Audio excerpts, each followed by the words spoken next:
Hey guys, welcome to HOB TV. This is episode 4. We first off want to thank everyone that's been able to subscribe to our channel and has been viewing it, man. So we want to thank you guys for staying connected with us.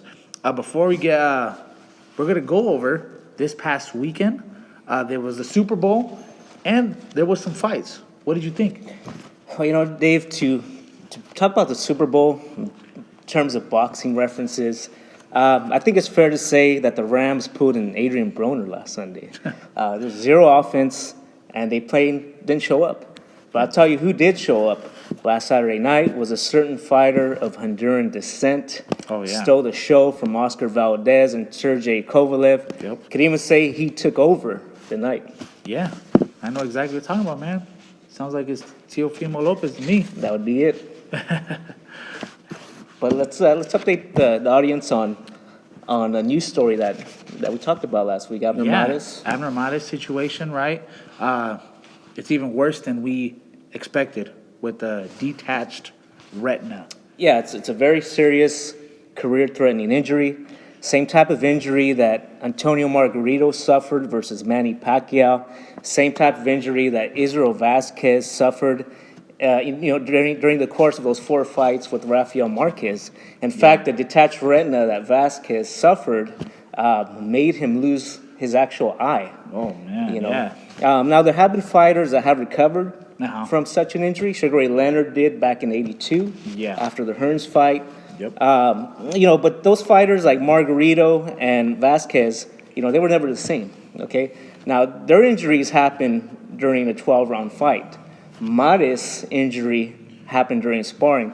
So, Dave, how rare is it for a fighter to suffer that type of career-threatening injury during sparring when he's wearing protective gear? I mean, it's one of those things, man, where it kind of just happens, man. You can't blame anybody or blame a certain camp or gear. They should have been wearing certain protective gear, or why are they going that hard in sparring? I mean, you're supposed to go that hard in sparring. So I mean, stuff like that happens, man. And I'm pretty sure he's going through a hard training camp. He's already older, and stuff like that happens. I mean, unfortunately for him, man, it was a detached retina, and what can you do?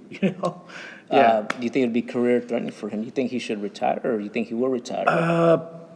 Personally, I think he should retire, man. I mean, he's already getting older, man. Been in a lot of battles. He's been in a lot of wars, man, and been around. He's been around, and he was going against Gervonta Davis, and I'm pretty sure it would have been worse really bad if he would have went through with the fight, and it would have been definitely career-ending. Yeah. But I mean, stuff like that happens, man. I mean, I've personally known guys in sparring that had to cancel a fight because I've seen it here. Certain injuries. It's happened to me, and I mean, especially in amateurs where you get an injury, you go through the tournament because obviously you're trying to work for something. You're trying to win a tournament, or in a professional situation, they're trying to get paid at the end of the day, right? So now we've talked about Davis and Mares in depth, last week, the San Diego factor. Yep. So real quick, what do you predict for Davis and the fill-in Hugo Reeves, 2 weeks notice? Oh, man. What's your prediction? I predict. What round? I know, right? What round? Just tell me what round. I'm going with the 6th round, man. I think Gervonta's going to take his time. I mean, Hugo's gonna take his time as well, but I think Gervonta Davis is just going to be too strong. Yeah, I mean, last-second fill-ins are never good. Yeah. I mean, let's be honest. I say I'm going to do one better. I'm going to say Gervonta Davis in 5 rounds, 5-round KO. Oh, beat me. And I believe, Mayweather's in his ear. So I believe Gervonta Davis is going to call out Manny Pacquiao after this fight for a May or June fight. Don't be surprised to hear that and maybe see that, because Manny Pacquiao is looking for a fight too right now. It doesn't seem like he wants the Thurman fight or vice versa. Thurman doesn't seem to really want that fight, right? Yeah. So there's a lot of injury news this week, a lot of injury news. Yeah. So there's a fight that we've been looking forward to, the rematch between Miguel Berchel and Francisco Vargas. Now that's been postponed, okay, due to a hand injury suffered by Berchel. They're looking at May 11th for replacement day. I say bump it up to May 4th throw that fight on the Canelo Jacobs Oh yeah, undercard, right? That would be an amazing fight to have on that undercard. I mean, Golden Boy's co-promoting that. Should be easy for them to. Yeah, Yeah. yeah, definitely.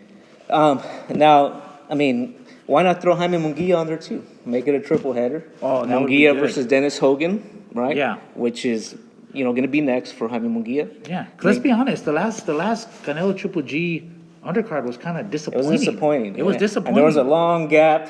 Oh yeah. They all finished like in the first 5 rounds. There was like an hour and a half gap. Oh yeah. You know? This one definitely has to pick up. Hopefully, so if they're on there, it'll definitely pick that up. Yeah, it would be like the old school days where you'd have 3 or 4 really good fights. Yeah. Like Revenge, the rematches with Chavez, Norris, Yeah. McClellan on the same card.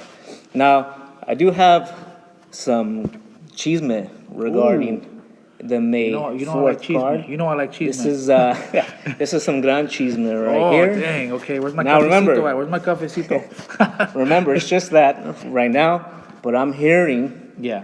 that as one of the fights on Canelo Jacobs will be Virgil Ortiz versus Pablo Cano.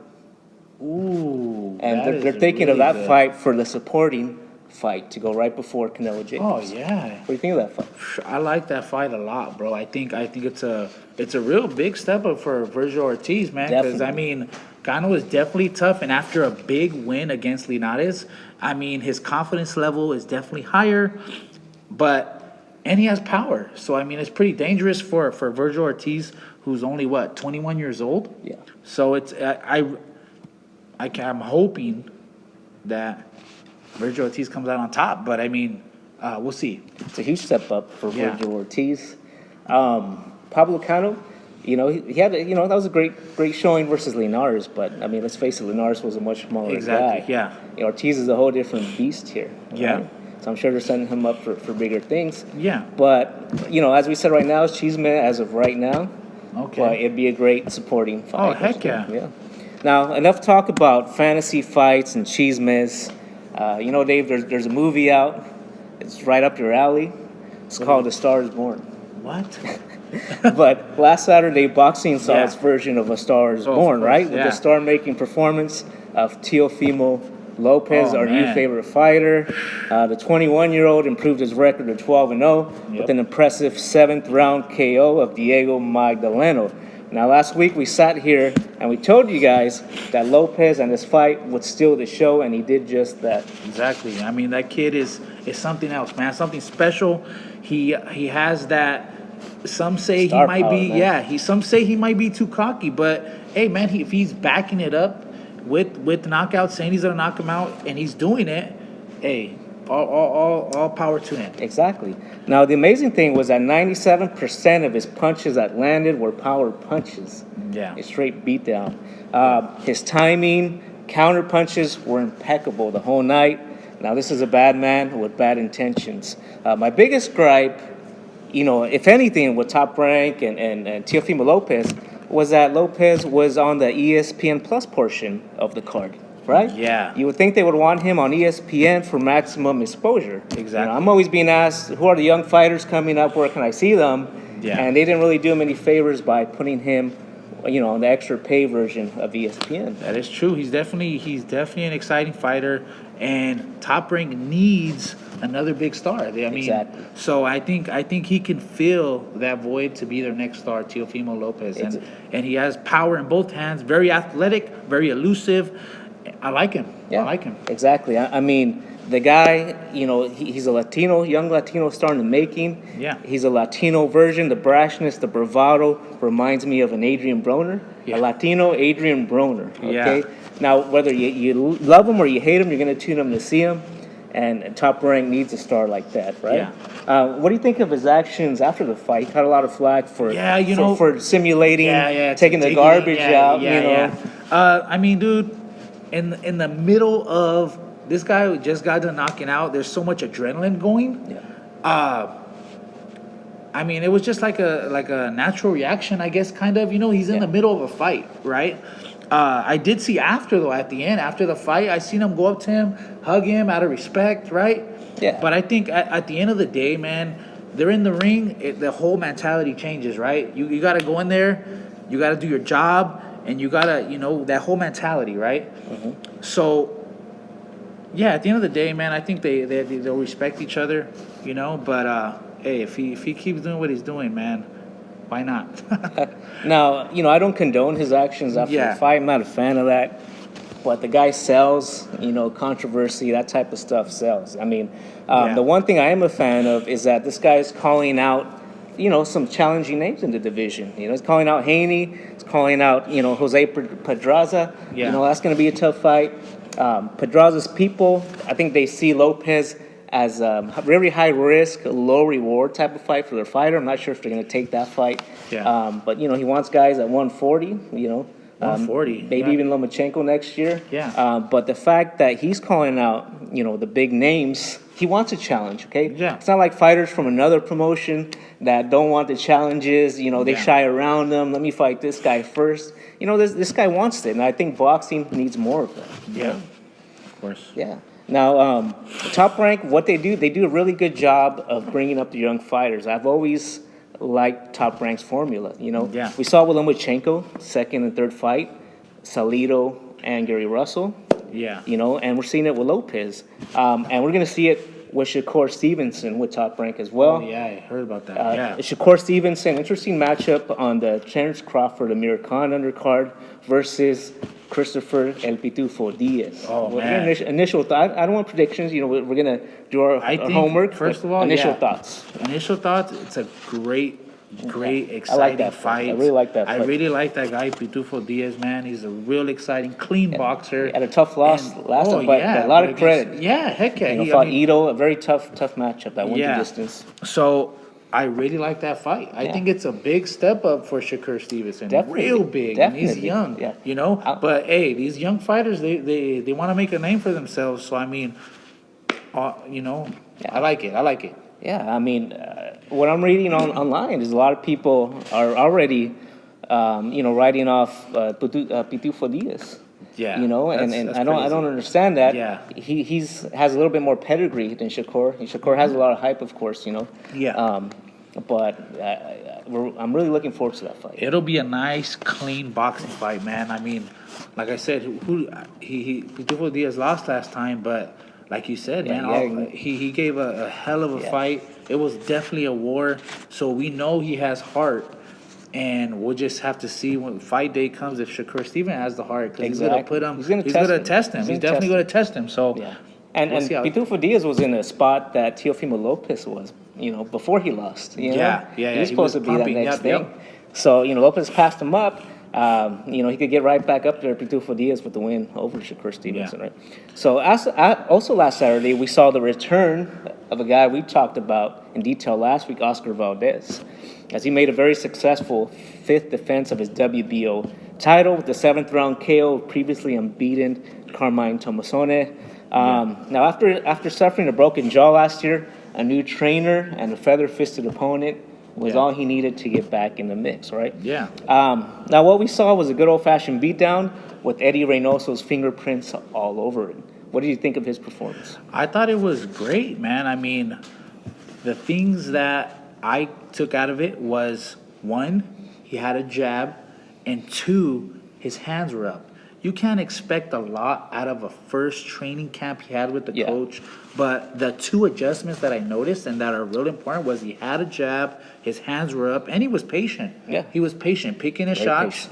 There was still some stuff that they still Needs have to to be work fixed. on. Exactly. But, I mean, like I said, it's the first camp, and they're only going to get better. And Yeah. I think this was the perfect fight for him Yeah. to settle in with the new coach, with Eddie Reynoso. Definitely. So let's talk about, the effect that Eddie Reynoso had on Oscar Valdez, because we did, like you said, see a more patient, more subdued, more methodical Valdez, and the numbers showed it. Yeah. So I call this the Reynoso effect right here. Oscar Valdez's career average through 7 rounds, okay? He's averaged 430 punches thrown through 7 rounds. On Saturday night against Tomasone, he averaged 293 punches, okay? So he was in there thinking, he didn't engage recklessly, and more importantly, his jaw stayed intact because of that. He was smarter. He showed resistance, substance. and a real awesome, relentless body attack. Yeah. Which is, reminds you of his work with Canelo Alvarez. Yeah. So, he averaged 20 punches less per round, total 137 punches less than his career average through 7 rounds. So the difference is there in the numbers. He didn't get in a lot of necessary exchanges, and he's going to need that if he plans to fight Carl Frampton in the future. Yeah, and I did like how he set up that uppercut. I mean, because sometimes he gets too hook hungry. He starts hooking with both. Yeah, he comes that too left wide hook. with the shots. But I think that shot that he threw, the jab and coming under, is definitely a Eddie Reynoso Like I top. said, So it definitely worked and it definitely paid off. his fingerprints were all over that. Yeah. And, it's going to take him 1 or 2 more fights to really get there. Yeah. But he suffered a minor injury to his hand in that fight. But he should be back in about May or June with a voluntary defense and then a unification bout when they're mentioning Leo Santa Cruz. Oh, that would be good. At the end of this year. Exciting, yeah. I hope so. One of the fights to look forward to. That's it. Now, let's talk about the biggest surprise of the weekend, Crusher Kovalev. Oh, yeah. Also working with the new trainer, Buddy McGirt. In the past, Kovalev and European fighters in general, they've been real stubborn in listening to their trainers. Yeah. But Kovalev listened to McGirt, and that was a successful duel right there, right? Yeah, it was definitely a successful turnout. Kovalev came ready, man, and you could tell with Buddy McGirt's training him. Yeah. He was definitely more offensive. You could tell mentally he was there, his movement, and it showed when he got the W. Turned in the finest boxing performance of his career. Yeah, definitely put him back into the mix. The guy was a gazelle. He wasn't a crusher that night, Right. man. The Yeah. guy moved beautifully, if I could say that, right? The first fight against Alvarez, that's how he fought the first half of the fight, right? So McGirt Yeah. was able to, conditioning was better, got a new condition coach. Yeah. And that pretty much paved the way for success for the whole fight. Yeah, and it definitely puts him back in the mix. Definitely. Right? Because people were like counting him out already. He was Exactly. going We through a counted lot of- him out last Yeah, fight, he right? was mentally he wasn't there, but this fight definitely put him back in the mix. Now let's talk about the division now, because Zurdo Ramirez, the first Mexican-born fighter to win a title at 168, is moving up to Crusher's territory at 175. Yeah. A fight with Crusher would be easy to make, Yeah. promotion-wise, Uh-huh. but he might have a tough going at 175. I was looking at the top 6 guys in the division, Yeah. and to be honest, I don't see Zurdo Ramirez having a lot of success Me against either, the top man. 6 I guys. think those guys. I think it'll be a good fight for Kovalev. Yeah. Because I think I see him knocking him out, and that'll definitely yeah. put him back into that Crusher name. So Yeah, so, I mean, how do you think he fares against the 3 Bs in the division? Better Beef, Bevo, and Marcus Brown. I mean, I don't see him beating man, any it's 3 of just- those guys. Yeah, I mean, Zurdo Ramirez is too slow, So Yeah, I mean, I think he's still. For me, he needed to show more at 68. I don't really believe he was really tested by an elite type of opponent. Yeah. Now he parted ways with his trainer, getting a new trainer. I think that's the right move going forward. yeah, Okay, let's talk about Golden Boys card this Saturday night. this Saturday. From the Fantasy Springs Casino on DAZN streaming service. Yep. We have a triple header. We got right? triple header. We got Machado versus Cancio, which is a great fight. We have Ray Vargas versus Montanier. We also have a local Southern California, LA battle between Jojo Diaz and Charles Huerta. We're going to start off with that fight, Jojo Diaz versus Charles Let's Huerta. talk about it. And I'm going to talk about who I'm going for and my pick. We got my boy here, Charles Huerta. TBT. Local guy. Yeah, a little throwback picture of me right here with my boy Charles Huerta, man. Good people, man. Him and his pops, Mondo Huerta, there at the Maywood Boxing Club. It's going to be a great fight, man. I'm rooting for him. Definitely cool people, man. And I've known him since the amateurs. And he definitely has something to prove. He has a couple wins, but a couple injuries that's hurt him. Couple setbacks. So, couple setbacks. So it'll be a great fight, man, for the city over there in LA. Charles Huerta, I mean, 10 years ago, exactly, there's a lot of buzz surrounding him. There a lot was. of buzz surrounding him. 2011, He lost to another local guy, Chris Martin. Right, remember that? Yeah. That was a big fight. Chris Martin had a banner year that year, defeating Charles Huerta. Yeah. I gave him the Princess. When I wrote for the Prince, I gave him Prospect of the Year for that year. He had a banner year. But he's had a similar journey to Cancio, right? That there was a lot of buzz with them coming up. Yeah. They fizzled out, had a few losses, and trying to get back to where they were.